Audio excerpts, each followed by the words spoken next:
பூஜை விடுமுறையொட்டி தமிழகத்தில் தொடர்ந்து 5 நாட்கள் விடுமுறை வரும் என்ற தகவல் உலாவி வருகிறது. இந்நிலையில் அக்டோபர் 3ஆம் தேதி பொது விடுமுறை விடப்பட்டுள்ளதா, தமிழக அரசு என்ன சொல்கிறது என்பது குறித்து விரிவாக பார்க்கலாம்.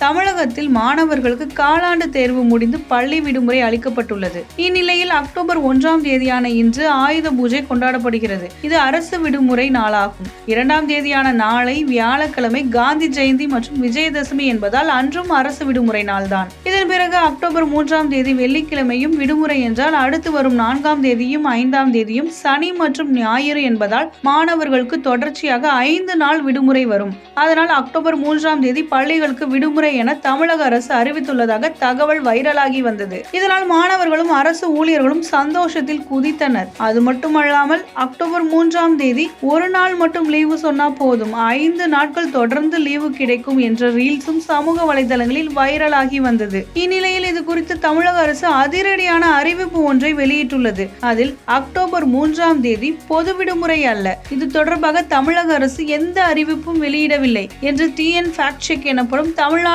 அரசின் தகவல் சரிபார்ப்பகம் விளக்கம் அளித்துள்ளது. இதனால் அரசு ஊழியர்கள், ஆசிரியர்கள் ஏமாற்றம் அடைந்துள்ளனர் என்பது குறிப்பிடத்தக்கது.